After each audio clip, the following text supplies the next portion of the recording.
tanya. Terima kasih Pak Wamendagri. Ada 3 Wamendagri yang saya hormati.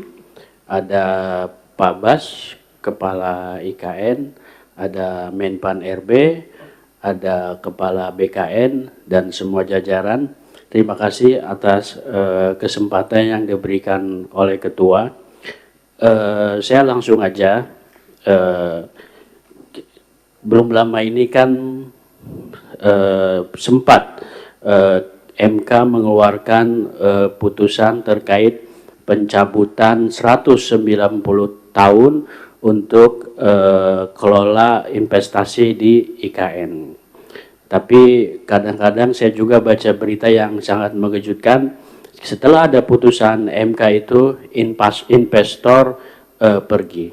Tapi tadi juga Pak Bas menyampaikan terkait proyeksi investor di sana udah melakukan MOU. Yang saya ingin tanyakan, apakah putusan MK tersebut berimplikasi terhadap investor yang ada sekarang?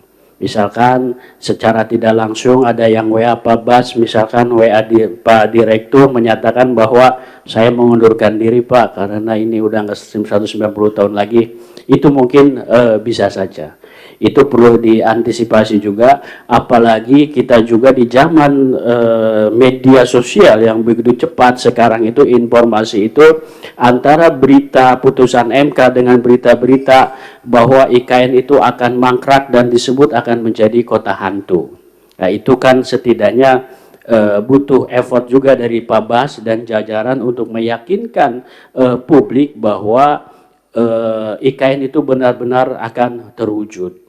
Dan kalau kita pakai teori lebah Pak Bas, ketika kita ingin mendapatkan hasil madu yang bagus atau lebah, biasanya yang kita ambil itu adalah induk. Induknya dipindah, nanti di situ akan mengikuti lebah. Betul kan? Itu inspirasinya seperti itu. IKN juga tidak, kita bisa analogikan seperti itu. Bahkan kemarin secara langsung juga dari Nasdem pernah memunculkan wacana didahului dulu dengan Wapres yang berkantor di sana. Mungkin filosofi lebah itu penting karena keyakinan publik itu akan muncul ketika ada yang menempati. Tadi juga disampaikan oleh Ketua ada berapa ASN, berapa juta di situ, dan berapa juta yang akan diproyeksikan yang ditempatin yang di IKN. Jangan sampai IKN itu sebagai tempat kunjungan kerja anggota DPR yang ke sana untuk memantau aja. Baik itu dari komisi dari 1 sampai komisi itu cuma hanya membikat. Tapi yang paling penting itu ya tadi filosofi lebah itu. Seberapa bagus pun itu kantor, ketika belum ada proyeksi penempatan, pasti orang kan berpikirnya itu mangkrak, gitu kan. Tapi saya juga sebagai anggota Komisi 2, mitra strategis Pak Bas, selalu menyampaikan ke publik, keseriusan itu pasti kita akan terlihat apa? Setiap tahun negara selalu menggelontorkan anggaran untuk IKN. Ya, makanya ketika negara menggelontorkan ke IKN untuk tahun 2006 aja udah 6 triliun, artinya keseriusan dari pemerintah atau negara terhadap keberlangsungan IKN itu tetap ada. Tetapi kan publik itu butuh kepastian kapan itu untuk ditempati, kan seperti itu. Kepala Otorita IKN silakan. Terima kasih ya Mbak Pimpinan. Ibu Bapak sekalian yang terhormat dan kami hormati, sebenarnya kalau untuk IKN pada rapat dengar pendapat hari ini sudah digongi oleh Bapak Wakil Ketua tadi, Pak Zul, bahwa tidak ada pertanyaan lagi tentang IKN. Nah, itu saya kira sudah gongnya. Gitu. Satu itu Mbak, terima kasih Bapak supportnya. Ini juga disampaikan oleh Pak Irawan dan Syekh Aher. Saya manggilnya Syekh, bukan Kiai lagi, sudah Syekh. Al-Maktur, okay. Itu, jadi gongnya sudah itu. Jadi saya mau menurunkan tentang tadi pertanyaan dari Nasdem, bagaimana putusan MK tentang hak atas tanah.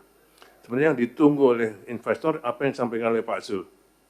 Itu yang ditunggu oleh investor terutama. Kepastian, keberlanjutan, dan penyelesaian IKN. Itu yang diutamakan. Sehingga saya terima kasih betul bahwa di dalam rapat dengar pendapat ini keluar statement Bapak, statement politik ini.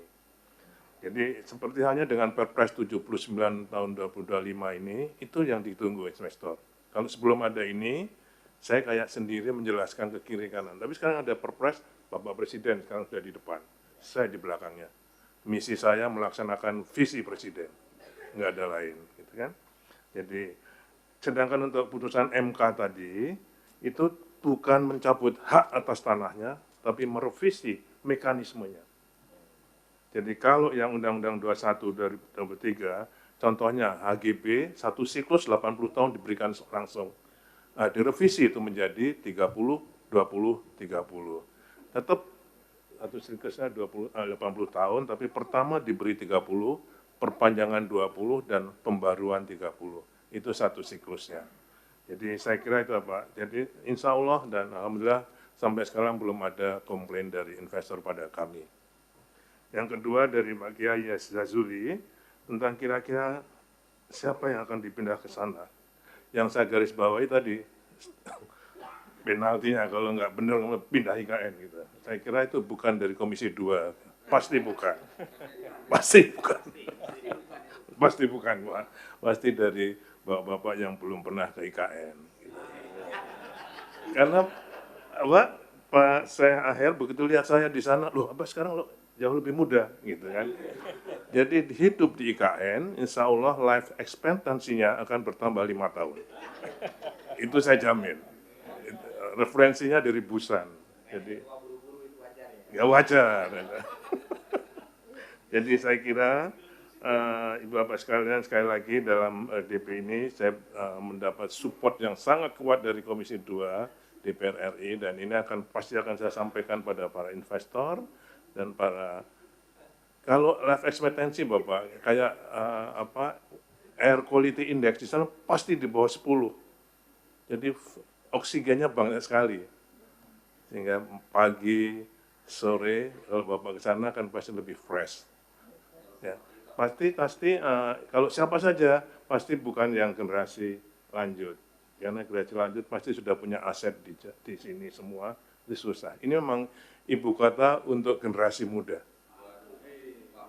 Saya kira. Jadi saya hanya mengantarkan saja kan. Tapi ini untuk generasi muda, Pak. Ya, jadi saya kira terima kasih Pak Kiai.